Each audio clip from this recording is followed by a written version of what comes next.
Let's see what we got. The producer who blew 70 million, Scott Storch. How do you go from a $70 million I heard net? about the story. I just don't really know exactly what he blew it on. Was it like MC Hammer? He blew it on the Entourage. I knew he was on drugs and shit. So was it all on drugs or what? The lifestyle? Worth and co-producing arguably the most 70 popular million? rap Shit, song you ever, tripping. always dripping in jewelry and spotted in one of his 20 luxury sports cars, to then, just 2 years later, forced to file for bankruptcy with a net worth of negative After 2 years? $58,000. That's What crazy. was the lowest of the low? Waking up with no drugs or money or electricity in a $10 million house. People have their bottoms.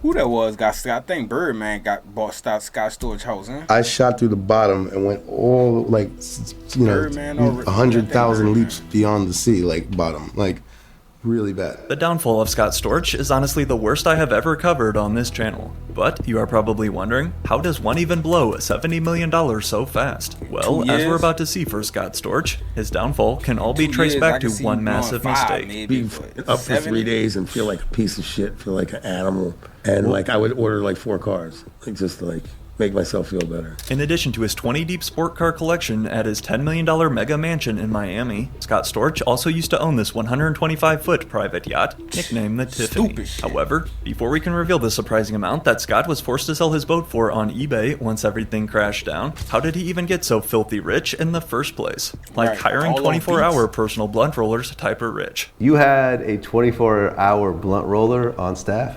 Yeah, that I did.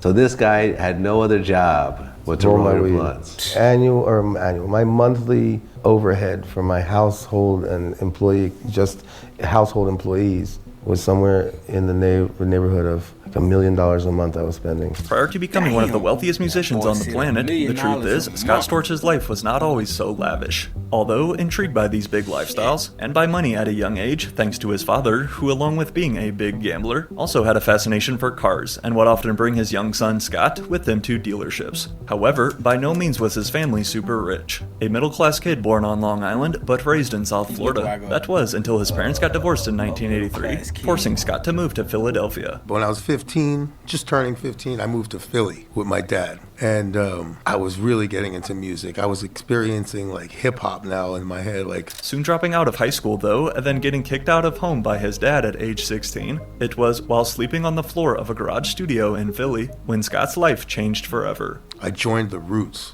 They were called the Square Roots at that time. You know, the band on Jimmy Fallon, Questlove, et cetera, et cetera. I didn't have much money, and I bought what they call a Fender Rhodes. This is like big keyboard, they're very expensive now because it's a vintage. But at that time, I could get that for like $200. Now, if you aren't familiar with The Roots, in addition to being one of hip-hop's longest-lasting bands, today you might also see them on Jimmy Fallon's late-night show as his house band. Yet, you'll notice Scott Storch is nowhere to be found, because despite joining as a keyboard player for their debut album in '93, by the year of 1999, Scott made the difficult decision to split from the band. But then, in yet another insane stroke of luck, one random night at an open mic event during his first ever trip to California, Scott's life was never the same. I ran into a girl that I knew from Philly in LA. I had lost touch with her, but it was Eve. And, she ran up to me. She was like, yo, I got a record deal with Dr. Dre. This is prior to her going with Rough Riders. And she's like, yo, you were always really cool to me. I want to take you to meet Dre. But I had no music with me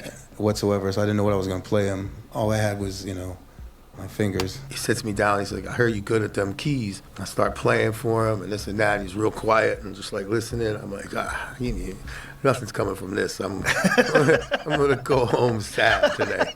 Thanks to an unexpected encounter with an artist he knew from Philly, Scott Storch was able to finesse his way into a studio session with Dr. Dre. But Crazy despite how initially life works. thinking he had That's why they say it's all about who you know. Nigga running to Eve in L.A. and she put him in gang with motherfucking Dr. Dre. That's crazy. Then you gotta work your magic from that, nigga. Like, I put you in position, I put you in the room with the nigga. Nah, what you do with it is on totally you. blown his chance, that was until Dre said this. And they were like, look, here's a key for this hotel. Here's a big chunk of money. We want you to stay here. I was supposed to go back to Philly the next day. Wishing somebody Immediately get the hitting it nigga off and opportunity agreeing to like that. Like, that's an opportunity I take for as I don't gotta sign no record deal and none of that. But here's a chunk of money. he'll go stay in the studio and make some beats and boom, boom, boom, boom. I do that. As long as I ain't gotta sign my life away. Stay out in LA for a while. Scott Storch would then go on to land co-writing and production credits for 3 tracks off of Dr. Dre's album 2001. Including, most famously, playing the legendary keyboard riff for their classic hit, Still Dre. And he was within earshot. Alright, so he did 3 of them. In my recollection, I kept thinking, I was like, why is Dr. Dre so good if Scott Storch was the one making all the beats? But he only made 3. Like right outside the control That room makes was his more kitchen sense. area. And he was eating a sandwich. And I was just noodling on the piano. And I started playing bling, bling, bling on top of this drum pattern that he had. And he poked his head in and he was like, that's it. As one of Fire. Business owner, if you're still spending too much time managing your team's schedules and Right there. attendance, That's Connect the Team is the one. solution That's you've the been one, waiting Flipboard. for. I wonder what slangs Dr. Dre used when he talking.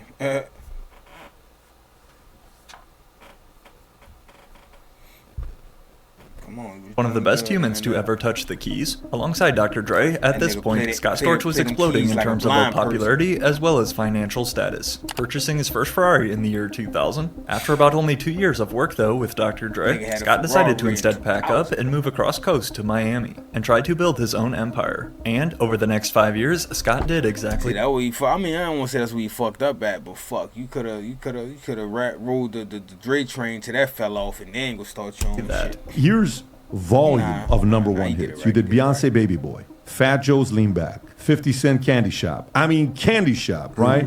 Mario, Let Me Love You. Yeah, he had a good run. Chris Brown, Run It. And you've worked pretty much with everybody and anybody. You didn't even scratch in the game. surface of some of my biggest records. Time Me a River. I mean, there's so many. Included and part of probably the hottest run we've ever seen any producer ever go on. In the early 2000s, Scott Storch would produce an incredible 5 Billboard Yeah, he was number that 1 nigga in charting 2000. hits, working with superstars like Justin Timberlake, Beyonce, Nas, Eminem, Chris Brown, and 50 Cent to name a few, whose Scott Storch collab Candy Shop would spend a total of 9 weeks at number 1. Another one of my records that I really I need to go look at, just looking at that cover just now made me, I want to go look at the beef with 50 and Olivia and how they shit ended so bad and why did it turn am proud to of what that is the shit turned Candy into. Shop. Scott's sound and beats were all over went the to radio calling her everywhere man you and went, shit. with Complex labeling him the biggest producer in hip-hop and R&B at the time. Thus, as a result, his money exploded just How as long is big. Complex? I had a been around? collection. You know how some people like, you have a collection of this or a collection of that or hobby like this? I had every single one. There was nothing I didn't have. Like, With a new Billboard-topping hit that felt like every other week, the money was obviously pouring in for Scott Storch. However, as his bank account continued to grow, as we see it quite often with people, so did his ego and lifestyle, Was he marking paying the start taxes? of his insane That's the downfall. question.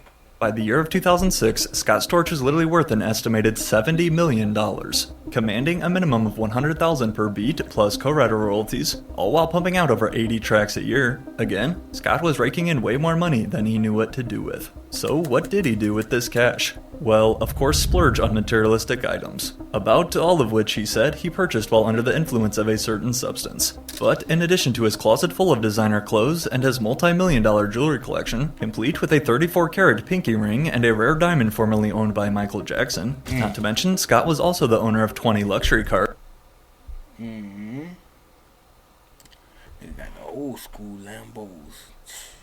Including rare Ferraris Can't even drive all of them, use all of them. and Bugattis. Them bitches that you just paying insurance and they just sitting And over there. here, we have the Mercedes McLaren SLR. But when you're a And car over here lover, I is understand it, but Old not Faithful that many. Phantom, which I I'm can on see my at least 4th one 5. right now. Once you go to getting 15 This is and the Aston 13 Martin and Vanquish come on, S, man, you doing probably too much. one of my favorite cars. 5, you would have realized, man, I'm paying insurance. He dropped a on slight all these. $20 I had million 2 on a one private day, yacht to realizing, match man, right I'm up with paying his own insurance on private 2 jet. cars. I'm trying He to lived in a force $10 myself million to drive mega both of these mansion bitches, on man. Miami's exclusive Palm Island. And despite living right down the road from Diddy, Scott at least claims that he never saw anything too crazy. And we were cool. He was like, part of you the know, crazy. We were like comrades, so to He was speak. part we of were, the crazy, for cool. sure. I was invited to all the parties and this and that, but I wasn't staying late at those parties. You know, Everybody, my that's house what is every more last like one of them the stars Wolf been of Wall saying Street lately. type of vibe. They all been talking about, yeah, but I don't stay to that party, and they just know how I get down, so they tell me to leave, and that. Come on, man, stop. It was like, I don't Stop know. it. There was You no do coke, weird you shit was- going on, but you was I didn't rocking. really see any weird shit at Diddy's because it was just, to me, it seemed like everybody was having a great time. I was about to say to you, that shit seemed normal. He That's was what the he trying to provider say. of an amazing event that everybody wanted to get into. But just when he thought that Scott's spending habits could not possibly get any worse, then when we consider his entire staff of employees he held on payroll, which again was at least another $1 million every month. Like my financial manager walked away from me back in the day and said, "You're unmanageable." Why? Were you going crazy? I was spending so much money. But look, you're still here. Yay. I had fun. There were warning signs early on that a crash and burn was in the future, said his former manager. But as long as Storch kept making hits, he could sustain his outrageous purchases. Yet another one of these purchases included a brand new Maybach for his girlfriend at the time, Paris Hilton. As besides dating Lil' Kim in 2004 for a few months, and then even a quick run with Kim Kardashian, who was actually working as Paris Hilton's assistant back then. Was it true? Was Kim K Paris's assistant? Yeah, she used to sleep in my guest room. And then some weird shit happened. I'm not gonna say what happened, and then she made it to the master bedroom. But with each high-profile female that Scott was spotted with, though, to no surprise, always wearing some massive aviators over his eyes, these relationships and his growing clout would push Scott Storch further into not only the A-list celebrity spotlight, but also what came with it, unfortunately led to his biggest addiction. Just 5 months following the birth of his second son in 2006 with a Miami model, Scott Storch became addicted to coke, the expensive white substance that goes in your nose. And when I say addicted, I really mean it. Let's just say it is a hell of a drug. That's what they say. I got into bad shit, man, when I discovered the Hollywood scene and all the cameras and, you know, the socialites and famous girls that I was dating at the time, and was introduced to this pink coke. And it just all went bad. Due to Scott's newfound love for the snowy powder, one of the hottest streaks we had ever seen by a producer had quickly took a turn for the absolute worst. Now, according to Billboard, Storch first found his taste for it at a party in 2006 with a friend in Los Angeles. But then by 2006, his addiction was full-blown. However, it wasn't just the drugs alone why he crashed down. For me, it was the combination of coke and women, Scott admits looking back. You feel everything so much when you're on that, and you find yourself falling in love every night. You want to screw a girl like 20 times a night, and these girls want to go skiing all night long. Then, suddenly it's 3 o'clock in the afternoon and you have 6 things on your schedule. But you're not going to show up to them because you're a fucking train wreck. It's not drugs, to put it bluntly, it's putting drugs together. Okay? It's a hell of a combination, and drugs and all that shit, and like, you know, you get caught up in that wave, and like, it starts glamorously in your career of doing drugs, and it's just stuff, and it just turns into something real ugly, so. And get ugly, his career sure did. Nigga said, get ugly. Roku's Sure self-serve did. ads platform. It's easier than ever with Ads Manager. Sign up he was today. still popping all the way to what? Lean back. I make it rain on them hoes. Like yeah, some joints still going. So I don't know what they call a downfall. It just, you know, everybody got their time, and then eventually that time run out. As despite claiming that he would be linking up with Jay-Z to work on his next album while sitting in his Lamborghini, it was Fat Joe's 2006 hit Make It Rain, produced by Scott, which would prove to be his last successful song for a very long time. And in fact, this would prove to be Scott's last song period for many years. It was a wonderful year, recalled his former manager, but I think it was defined by the month of August. He ran into the Hollywood class, and when Scott went to Hollywood, all things changed. Continuing to fall deeper by the day, in August of 2006, Scott Storch then made the decision to step away from producing altogether. A legendary beatmaker who had once become a regular atop the charts was instead now focused on completely different priorities, mainly partying with girls. I lost the love for the music, and why I started making music was, you know, the music. It wasn't the fanfare and the glitz and the girls and the drugs. And put it this way, if there was a certain time period for over a decade where if somebody was an A-list, I probably slept with her. I was okay, but you know what? Who isn't guilty of wanting to be with all these beautiful women? Blind leading the blind. I'm a addict and he was a crack addict, and I'm like trying to help him. I'm like, man, you really need to get clean, man. It's like, what the fuck is really? So I'm like, yo, you need to go to rehab. At one point living with his close friend and late rapper DMX in his house, it was literally reported that in less than a 6-month span, Scott Storch had blown through a crazy $30 million on a Tony Montana-esque. And it's crazy. I was thinking about X, but I wasn't thinking about putting him and DMX together. But I was just thinking about, I wonder how much DMX was spending. Fuck, if Bobby Brown was doing what he was doing and Scott Storch doing what he was, I'm like, well, how much DMX was spending? Bender. And with, again, especially keep in mind, for the people who overdosed and died off it. So I'm like, if the people who spent it and still alive, they ain't even overdosed. Imagine the ones who overdosed. New music coming out. As 2007 rolled around, things only got worse. To start, first, Scott's longtime manager and friend, Derek Jackson, made the decision to finally quit managing the producer, because, largely thanks to his new substance addiction, Scott had become unmanageable. Such as one specific night in 2007, for example, when Def Jam had booked expensive studio time for him and Janet Jackson to work on some tracks together, but, to no one's surprise, instead, Scott did this. Because I wanted to go to the Gold Rush and go get some blow and hang out with strippers. It was just like, are you fucking serious? Like, you're really gonna do that? Yeah. Like, you don't see it at the time because... Blowing off Janet Jackson and Def Jam to instead go party, considering how fast word spreads in the music industry, Scott Storch's reputation was crumbling by the minute. However, to then make the situation 20 times worse, a year later in 2008, Scott was hit with some serious legal trouble after allegedly falling behind on his child support payments, as well as property taxes. And then, a year later in 2009, he was arrested for vehicle theft due to failing to return a Bentley that he was leasing, and in total since 2005, Scott Storch had been hit with 28 different lawsuits in both federal and county courts, as his lavish lifestyle was getting stripped away piece by piece, despite trying to hide his struggles from the public. You want to like fake it and be like, oh no, I still got it, and like I'm the guy with the nigga be having all them calls, and I understand the leasing game and all that, but why have all of them if they're gonna be leasing and then you forget that which ones you gotta return back and most all that. Obnoxious set of diamonds. Right. And I'm broke as shit because I just wanted to look the part. My ego wouldn't let me let go of that shit. That's a negative feedback loop. Admitting in retrospect that his ego would not allow him to let go, after incredibly managing to blow his entire $70 million fortune in March of 2009, Scott Storch would then check himself into an intensive rehab facility in Florida, officially filing for Chapter 13 bankruptcy as well, as according to papers he filed in court, Scott's net worth had now stood at negative $58,000.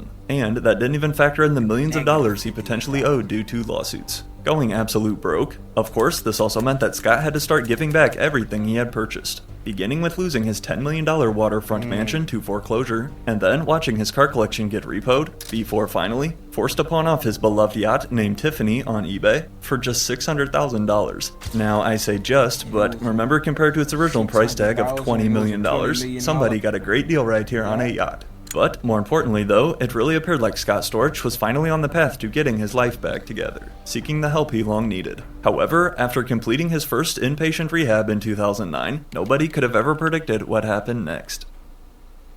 What, you got back on it? The Frame Pro with wireless One Connect box. Not make it rain, lean back. It should be around the time Lean Back came out. Forced to spend sleepless nights in a spare bedroom at his friend's apartment following rehab, since basically all of his most loyal friends had abandoned him. Once rehab was finished, Scott attempted to rediscover his love for producing, returning back to the studio on a strict 3 beats a day regimen, yet this time with a different vice of choice. Every time I come into the studio, I have to make 3 hot beats, Scott told XXL. That requires a lot of mental energy and focus. And that is where the weed helps. You get fatigued and stop for a second, and then you smoke a joint, and it sets you right back where you're re-inspired. A lot of people, like people 12-step people or whatever, they would consider that transfer of addiction and this and that. Call it whatever you want. I'm not bleeding out of my nose. I'm not unhealthy, but I like smoking weed. I built an empire on it, and it literally helped me overcome really bad addiction. So. Compared to Scott's previous strategy of just railing lines nonstop, this was definitely a major improvement, with at one point even flying back out to LA to work with Dr. Dre again on Detox. A comeback was looking promising for Scott Storch, but that was until 2012 when Scott was arrested in Las Vegas for possession of coke. Yes, it was a mistake, he claimed of his relapse. I knew it was not the best place for me to be, adding, there's not one part of me that wants to wake up and fucking bleed into my sink from my nose. But whether or not he was telling the truth, just a year later in 2013, Scott was robbed on the streets of Times Square by 2 gunmen at 7 a.m. on a Tuesday morning. And with the bandits escaping with $100,000 worth of his jewelry, plus $5,000 in cash, once again, Scott's fortune took another big hit. In 2015, it was then reported that Scott Storch was filing for bankruptcy for a second time, stating that he was literally down to his last $100 of cash. Now, you would think that dropping from $70 million down to $100 would be about the biggest wake-up call in the world. But what happened? Shit, when you got talent and when you know how you made it there the first time and you've been in the game for so long, you done met some people, you got some connections, you know how to get it back up, you know how to get something. That's like Omen the Hellcat. When he come home, watch, he gonna get right back to it. Like you said the first time, you like, fuck, when you help people and you do so much with people, you will hope that they could give it back to you in the long run if you ever need it. A little bit from him, a little bit from there, boom, boom, boom, that shit put you back in the game. To Scott next. After a nasty skiing habit zapped his entire fortune, Scott Storch was basically left with no other choice. And so, in 2015, Scott did this. Only I could make myself do it. And I just remember looking in the mirror one day and I was like, you know what? I need to fucking get my life back together. And that moment I made a crusade to do it. Revealing that this time he had actually quit his use of the white powder for good. As a part of his new sober journey, in 2022, Scott Storch would even open his own drug rehab center in California, which, in addition to using the green plant to help patients recover, also offers music courses. I spent 8 years addicted and was able to get sober and rebuild my life, he said. Now it's my turn to help save lives with my healing rehab. It was really helpful, and for me it worked to get off of cocaine, and I'm living proof of that shit. But while this sounded great and all, despite claiming to have rebuilt his life, was this actually true? Well, since filing for bankruptcy in 2015 for the second time, Scott Storch has been able to find his long-lost passion for producing. However, although able to land a few big songs over the past decade with new artists such as Trippie Redd, Jack Harlow, and even Ariana Grande, Scott also admits this about his return to the game. A lot of doors were closed to me, but you've got to get in where you fit. Even knowing you were once wearing the crown, you've still got to go back in the trenches. But yet, aside from continuing to play different DJ sets around different nightclubs, and aside from still releasing a new track every couple months, such as his work with BLP Kosher, however, over the past 3 years, Scott Storch has taken a major step back, now focusing on other tasks such as being a father and telling his story on Joe Rogan, and even linking up with Neon to show off his skills.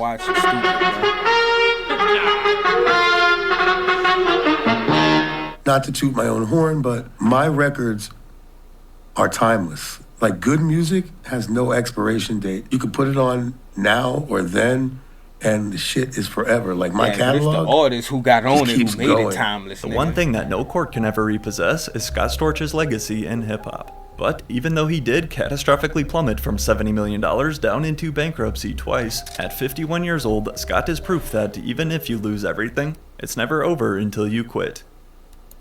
Nah, that's a fact. But fuck, that happened to the best of them. If you ain't got money management and you ain't used to this lifestyle, that shit'll eat you up, eat you a lot. Like, I watched a lot of these stories. Like, a lot of them bad boy niggas, a lot of people, period, they turn Muslim, you know what I'm saying? Or they gotta go to a whole nother place and do this and that to try to get rid of these sins that the game to put on you. And this shit bad, man. But I liked it, that, man. Like, comment, subscribe, bro.